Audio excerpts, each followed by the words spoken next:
माननीय मुख्यमंत्री नीतीश कुमार जी का जो सोच है, जो उनका एक दूरदर्शिता है, जिसके आधार पे उन्होंने जातिगत जनगणना का काम शुरू करवाया था इस राज्य में, केंद्र सरकार से भी बिहार के सभी पार्टियों के लोगों को एकजुट करके केंद्र सरकार से भी आग्रह किया था कि केंद्र सरकार जातिगत गणना करवाए।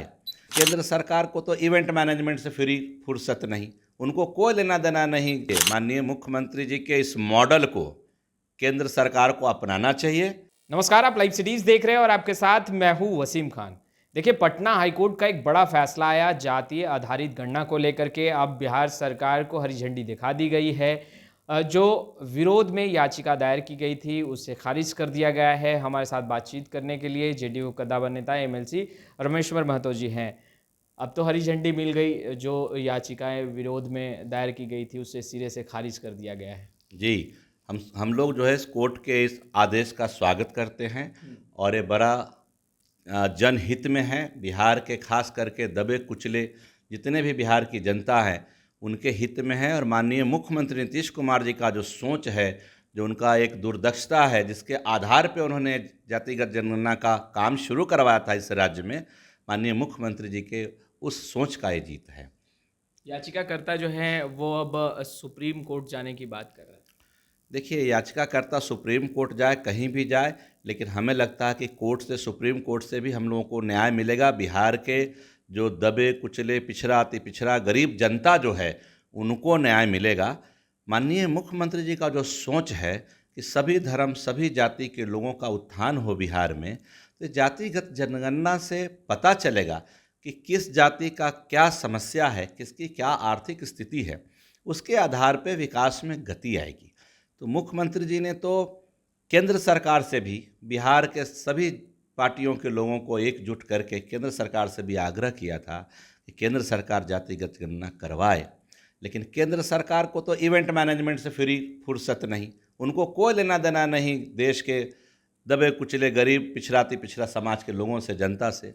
वो तो अपने इवेंट में लगे रहते हैं। उन्होंने इस बात को नहीं माना और बिहार में सभी पार्टी के लोगों को एकजुट करके माननीय मुख्यमंत्री जी ने जो जातिगत जनगणना की शुरुआत की थी, उस सोच की, उस बात की आज जीत हुई है।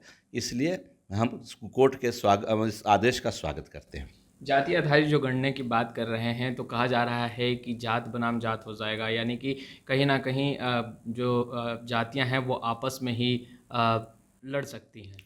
देखिए, जात बनाम जात नहीं होगा। सभी को पता होगा कि हमारी जनसंख्या कितनी है। आज कोई 2% वाला कहता हम 10% है, तो एक सही एक फिगर आ जाएगा और फिर ये भी साथ में आएगा कि किस जाति में क्या आर्थिक स्थिति है लोगों की। उससे सरकार की योजनाओं को वहाँ तक पहुँचाने में लाभ मिलेगा। इससे कोई झगड़ा, जातिगत कोई झगड़ा होने की कोई संभावना नहीं है। ये कहा जा रहा है कि संख्या बल पता चल जाएगा, तो कहीं ना कहीं जिस जाति की संख्या ज़्यादा रहेगी वो कम संख्या वाले जातियों को कहीं ना कहीं नहीं, जिनकी संख्या ज़्यादा है, देखिए बाबू जगदेव प्रसाद ने कहा था कि जिसकी जितनी संख्या भारी उसकी उतनी हिस्सेदारी। तो संख्या के हिसाब से हिस्सेदारी मिलेगी सरकार में, राजनीति में, सब जगह। तो अच्छा है कि जिसकी जितनी संख्या उसको मिलना चाहिए। 2% वाला 10% वाले का हिस्सा खा जाए, ये भी तो ठीक नहीं। तो माननीय मुख्यमंत्री जी का तो विकास मॉडल ही रहा है, न्याय के साथ विकास। तो न्याय का बात होगा कि जिसकी जितनी संख्या उसको उतनी हिस्सेदारी मिलनी चाहिए। बिहार में तो मिल गया, क्या देश में भी होना चाहिए आप लोगों को लगता है? बिल्कुल होना चाहिए। माननीय मुख्यमंत्री जी के इस मॉडल को केंद्र सरकार को अपनाना चाहिए। केंद्र सरकार ने हमेशा बिहार के मॉडल को, नीतीश कुमार जी के मॉडल को अपनाया, जैसे हर घर नल का जल, हर घर बिजली, खास करके जो सेल्फ हेल्प ग्रुप जो माननीय मुख्यमंत्री चला रहे हैं। और हम हाल ही में हमने कहीं देखा कि केंद्र सरकार ने माननीय मुख्यमंत्री जी का जो नल जल योजना था उसको भी एक नया नाम देके केंद्र ने अपनाया है। तो जहाँ 4-5 माननीय मुख्यमंत्री जी के इस बिहार के मॉडल को, योजनाओं को केंद्र ने अपनाया है, ये जातिगत जनगणना को भी केंद्र को अपनाना चाहिए, मैं तो चाहूँगा। तो आपने सुना, रमेश्वर महतो को स्पष्ट रूप से कहते नजर आ रहे हैं कि बेशक बिहार के विकास में जाति आधारित जनगणना जो है वो बेहद ज़रूरी था। अब जब हरी झंडी मिल गई है तो बिहार के साथ साथ देश स्तर पर भी जाति आधारित जनगणना बेशक होना चाहिए। खैर, इस वीडियो में इतना ही। आपका बहुत बहुत शुक्रिया।